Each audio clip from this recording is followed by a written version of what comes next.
Hey, what's going on? Vic here, back with another update on the rack. Really excited about this update today.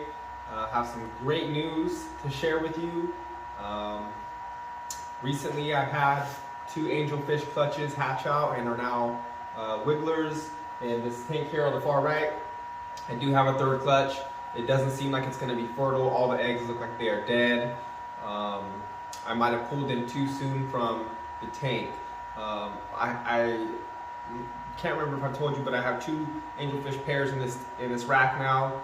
Out of the 8 original pairs from the 55-gallon community tank. Once I start to pull the first pair out, second pair formed. When I pulled the second pair out, a third pair formed. I didn't want to pull them out of the 55-gallon because if I did that, then I would only be left with 2 angelfish left in that tank, and I didn't really want that. So I have two pairs here, a pair in the 55, and then hopefully maybe even a fourth pair. Yes, a fourth pair with the 2 remaining fish, if they end up being a male and a female. So yeah, I have about at least 600 to 1,000 angelfish fry. I'll get an up close shot of that for you guys right now. My dwarf parrots are doing great. They're being great parrots. The fry are going to be a hybrid of a polar blue and a platinum parrot cichlid. So I'm pretty excited to see what those look like. The parents are being excellent parents, though, like I said, tending to the young very well. That's going to be a very easy clutch for me. Can't wait for them to develop a little more and color up. It's pretty much all I have for updates. Okay, check it out. Here are my angelfish fry. Sorry, I'm trying to zoom in here. There we go. Those are all my angelfish fry. 2 separate clutches. One is going to be day 2 wigglers, and one is going to be day 1 wigglers. But those are all my German blue blushing Paraiba angelfish. That's what they were sold to me as. I'll show you the parents here in a bit.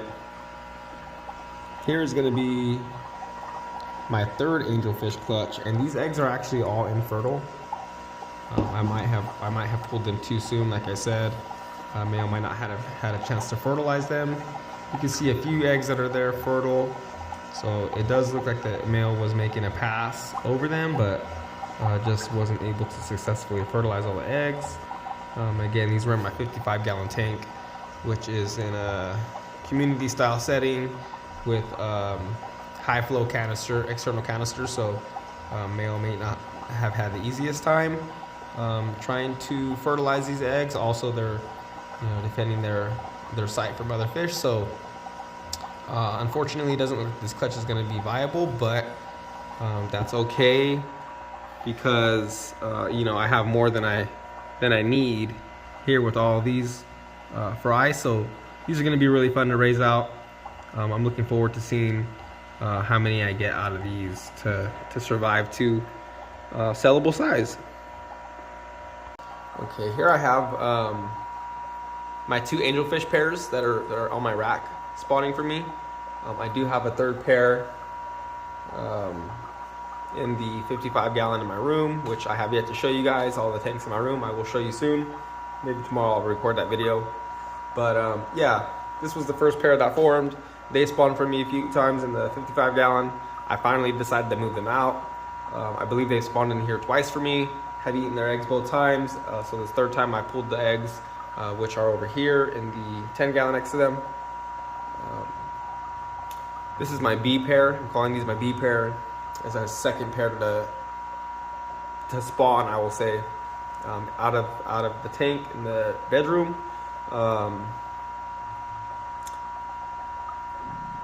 I believe they may have spawned for me once in the 55-gallon. I'm not too sure. They most likely did. And that's the reason probably why I moved them. Yes, that's exactly what happened. They spawned, or were about to spawn actually. And then I decided to move them into this tank here. And then a few days after I did that, they laid that clutch there. So it was very close in time. These fish were in the tank and on the rack for a little while before the B pair were put in, but Still really cool that I have 2 pairs out of the 8 angelfish that I had in the 55 gallon originally. So really excited to raise up their fry and get a more accurate count of how many I actually have out of these 2 pairs here. Okay, right here is my dwarf parrot pair here, polar blue and platinum parrot cichlid. There's all their fry. They're eating banana worms at the moment because I haven't been hatching out any baby brine shrimp. Plus they're also a little too small to accept the brine shrimp at the moment. It's a little messy in the tank right now. It's kind of hard to do any like gravel vacuuming in the tank when there's fry there, because the parents don't let you do the work that you really need to do. You can see I haven't really scraped the glass any compared to these tanks. Reason being, excuse me. Reason being that the parents are a little feisty, when they're holding fry. And I want to let these parents raise the fry because they are doing such a good job. They didn't eat the eggs. They're not eating the babies. So,